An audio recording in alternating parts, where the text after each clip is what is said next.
Saludos de nuevo, bienvenidos a la clase, la historia de la iglesia cristiana.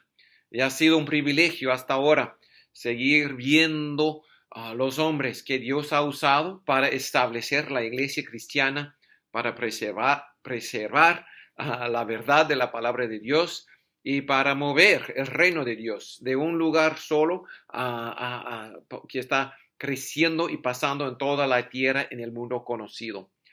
Y hasta ahora hemos visto a muchos que Dios ha usado con propósitos muy buenos. Ninguno es perfecto, todos son pecadores de igual como nosotros. Dios nos usa, aunque somos pecadores y tenemos nuestros problemas, pero de todas maneras Dios nos está usando. Es igual en toda la historia y hemos visto cómo Él mantiene su mano sobre los asuntos, sobre las circunstancias para mover adelante el mensaje de Cristo y el crecimiento de la iglesia.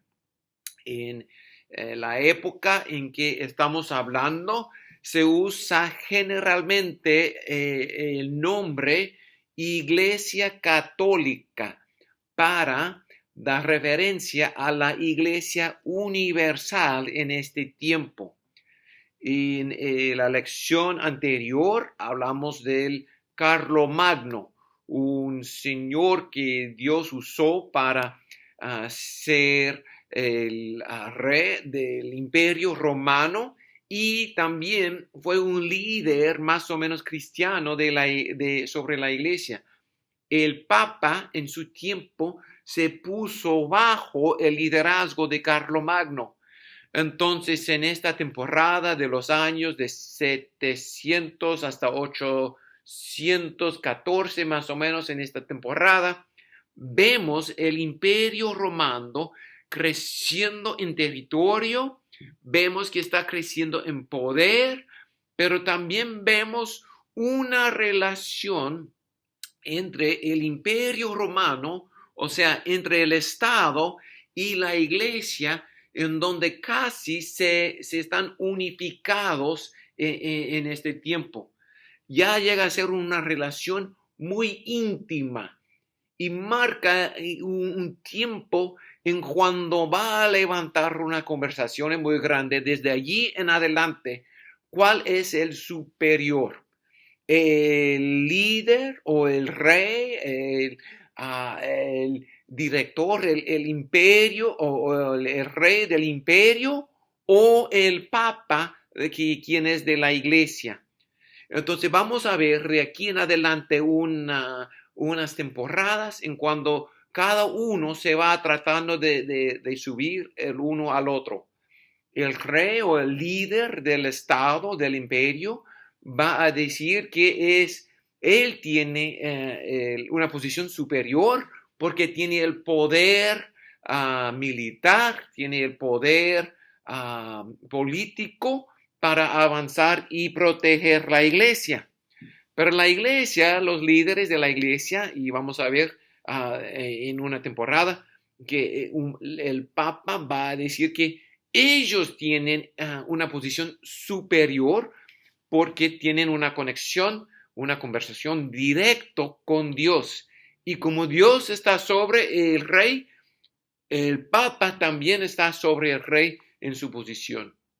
Bueno, esto es algo que vamos a ver que va a empezar.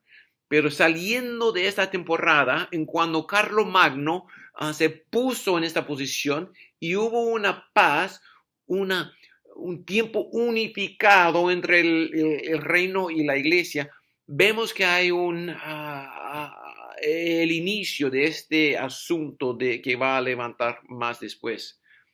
También en esta época del 600 al 900, del 600 hasta el año 1000, más o menos, vemos que el Imperio Romano está creciendo en territorio. Y esto levanta unos problemas grandes, porque como va creciendo en territorio, lo que fue muy difícil para el Imperio de Roma fue mantener control culturalmente de lo que estaba pasando lejos o fuera de Roma. También algo que lo hace muy difícil es que en el oriente, en la dirección del este, se estableció una ciudad, Constantinopla, lo cual recibió su nombre del rey o del imperio, del emperador Constantino, desde hace unos 600 años anterior. Recibió su nombre de él, también quien fue un rey que protegió a los cristianos. Entonces, esta ciudad, Constantinopla, también fue un lugar importante por causas religiosas y políticas en el este, o sea, en el oriente. Entonces, en el oeste tiene la iglesia, el centro de la iglesia en Roma. En el este tiene el centro de la iglesia en Constantinopla. Lo que pasa es que lo que resulta es lo que vemos en el año 1054 después de Cristo. Hay un cisma que ocurre en la iglesia cristiana, simplemente porque el territorio fue tan grande, hay diferencias culturales, hay diferencias geográficas y vamos a ver también unas divisiones teológicas entre los dos grupos. ¿Okay? Primeramente, vamos a volver a esta discusión acerca de la división geográfica. El centro de la iglesia del oriente fue establecido en la ciudad de Constantinopla. Y esta rama, este brazo de la iglesia cristiana se llama la iglesia ortodoxa. La iglesia ortodoxa. Lo que se quedó allá en Roma, el centro en Roma, es la iglesia católica. Y por eso, cuando se distinguen entre los dos, hoy día todavía usamos el nombre Iglesia Católica Romana. O sea, es decir, que inició desde Roma desde estos tiempos. Otra diferencia entre ellos, geográfico, o sea, cultural, es que los del oriente todavía estaban hablando un poquito más del griego. Tenía más la influencia del mediterráneo y el griego se quedó entre ellos. O sea, el imperio romano no completamente quitó de ellos o tuvo la influencia de causar a toda la gente a hablar latín. Entonces, en el oriente hay un grupo que están hablando griego, es decir, que sus iglesias estaban practicando también en griego el idioma que usaron ellos. En el oeste, en Roma, en Italia, en todo lo que está al oeste, estaban hablando más y más latín. Y en este lado tienen la Biblia, toda la Biblia en latín desde Jerónimo y la práctica de la iglesia, entonces todo en latín. Entonces hay una división, una diferencia grande cultural y geográfico entre los dos y los dos lados. También se ve una división del poder. Los que estaban en el oeste, saliendo de Roma, se vieron como iglesias bajo la dirección y el liderazgo del Papa. El líder de ellos se reconocieron como el Papa de la Iglesia Católica. Los del Oriente usaron una organización un poco diferente y reconocieron el liderazgo de su iglesia como el patriarca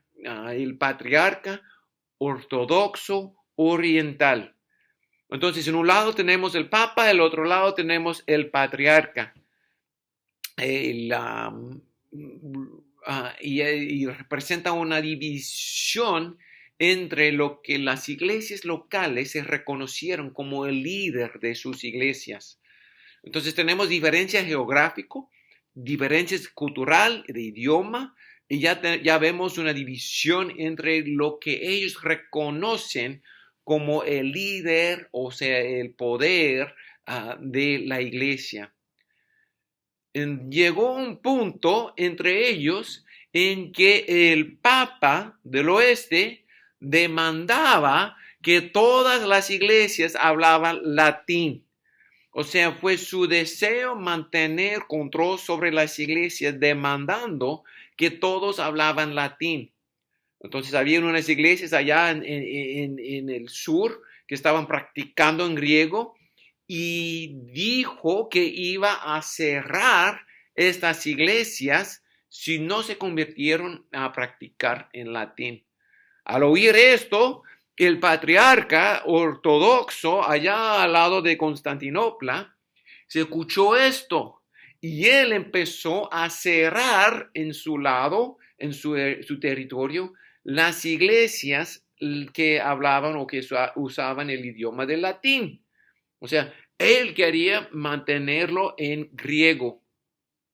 Entonces se ve esta dificultad de poder entre dos líderes diferentes, cada uno reconociéndose como el que está haciendo lo correcto, cada uno tratando, según lo que dijeron, tratando de seguir la voluntad de Dios, vamos a decir, para ponerlos en términos contemporáneos. Pero lo que se ve viéndolo para atrás es que más o menos cada uno estaba haciendo algún movimiento o haciendo un esfuerzo de poder. Entonces resulta una división. Tenemos división geográfica, tenemos división cultural, tenemos esta división de poder.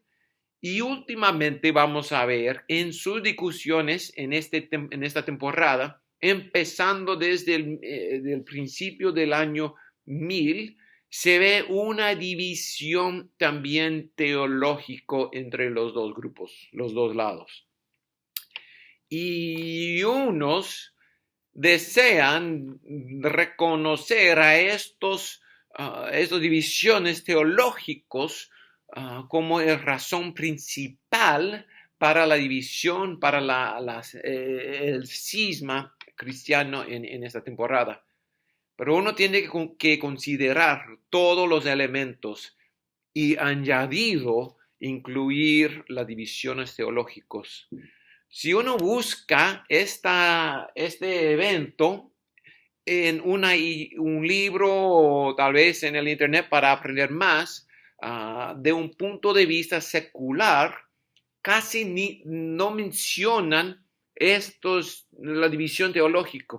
Simplemente presentan las distinciones, la división por el asunto de poder, idioma y geografía. Entonces nosotros queremos considerar cuáles eran una de las diferencias teológicas que presentaron ellos. Uno se ve en el uso de la Santa Cena. En la Santa Cena, los del oeste, la Iglesia Católica, usaron pan sin levadura.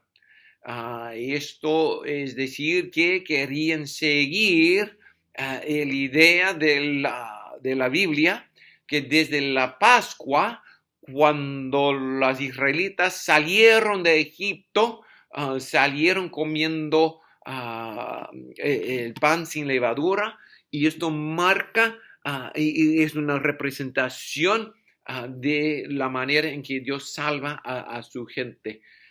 Y también que ya llegando al Nuevo Testamento, cuando nosotros tomamos, es algo que hacemos en memoria de Jesús. Y es algo que hacemos porque Jesús lo dejó como un sacramento que debemos de hacer nosotros hoy día. Entonces, reconociendo desde el principio, desde el Antiguo Testamento, que usamos pan sin levadura. Pero los del Oriente permitieron el uso del pan con levadura. Esto sería el pan que se ve más amplia de tamaño, un poco más como el pan normal de hoy día. Y para ellos fue más un símbolo, una representación, y pusieron menos énfasis en la idea de lo que es la idea de lo que es el elemento del sacramento, o digo, el elemento, sí, de la práctica de la Santa Cena. Entonces, esto fue uno de los puntos de la división. ¿Qué tipo de elemento debemos de usar cuando tomamos la Santa Cena en memoria de lo que Cristo hizo, dando su cuerpo en la cruz? Y hay distinción entre los dos grupos en este punto. Otro, y tal vez más grande, fue el punto teológico de lo que se llama el filioque. Filioque. Se deletrea así.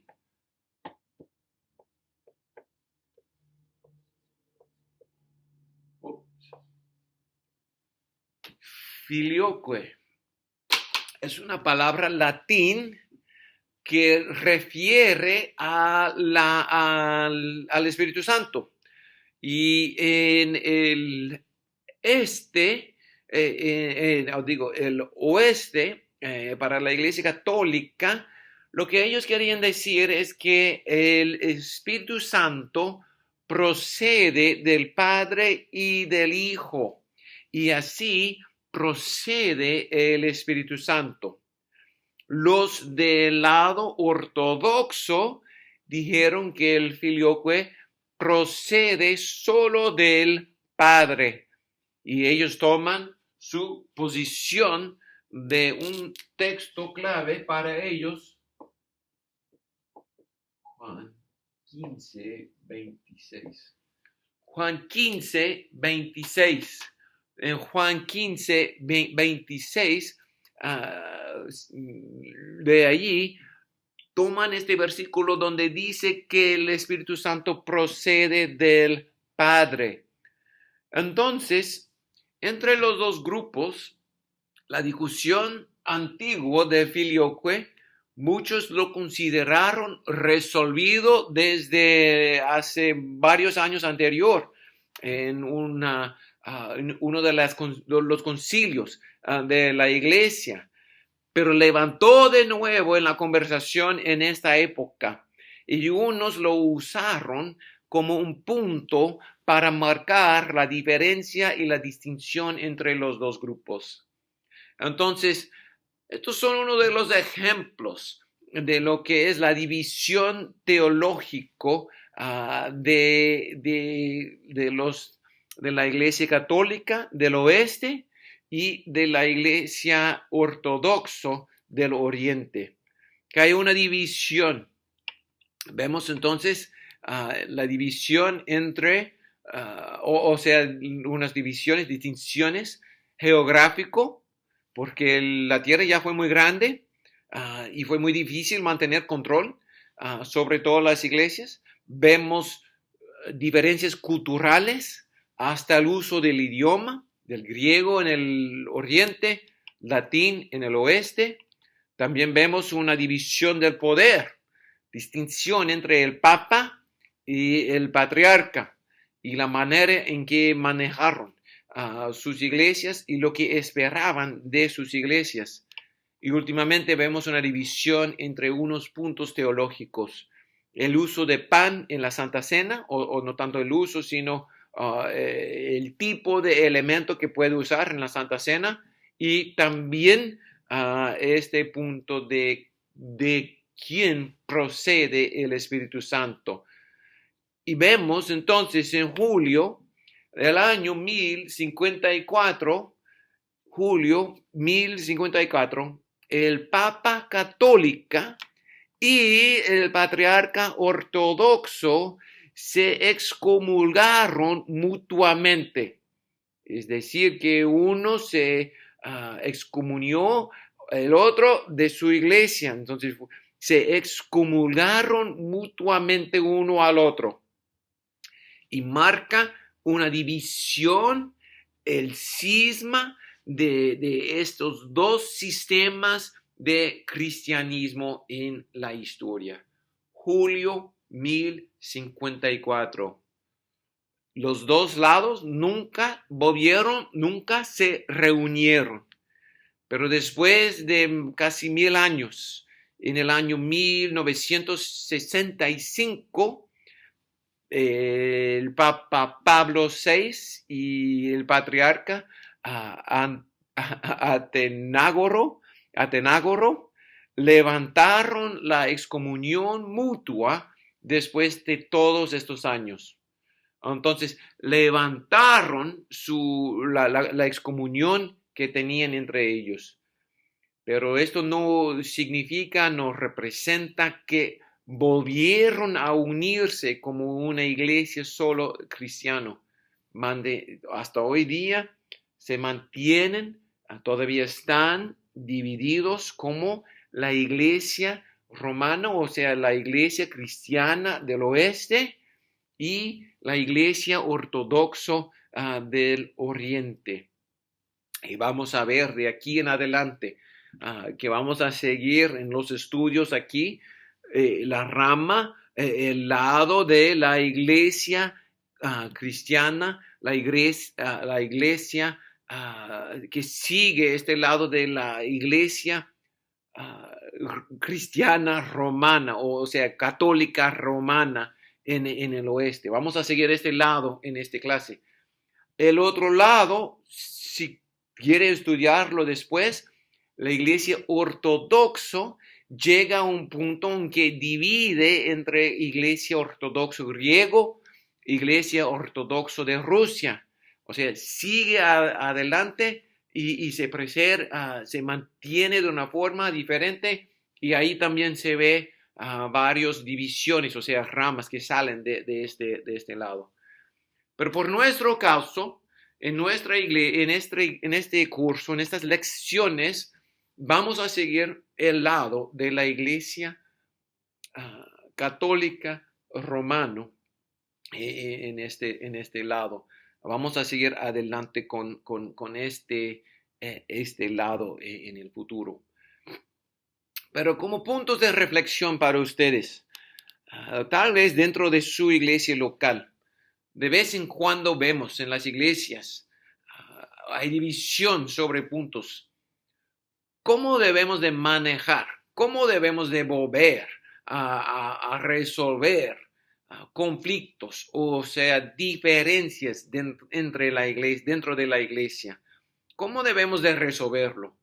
Siempre debemos de ir a la palabra de Dios, dejando que la palabra de Dios nos guíe y nos ayuda a entender, poniendo nuestras ideas, nuestras opiniones bajo la autoridad de la palabra de Dios, poniendo nuestros deseos de acuerdo en línea con la enseñanza de la palabra de Dios. O sea, de vez en cuando va a haber división o distinción en la iglesia. Debemos de hacer todo lo que podamos para asegurar que será para razones sanas, razones buenas, razones que glorifican a nuestro Señor cuando hay este tipo. Entonces, bueno, podemos aprender mucho de la historia. Podemos aprender mucho de cómo Dios ha usado la iglesia y ha usado su gente, nosotros hoy día, para avanzar la iglesia, aprendiendo de sus errores, aprendiendo de las victorias, para poder mantener la iglesia más sana hoy día, estableciendo la iglesia en el nombre de Cristo sobre la autoridad o sobre la verdad de la palabra de Dios y para la gloria de Dios. Pues gracias, alumnos. Ahorita regresamos con el siguiente. Que Dios te bendiga.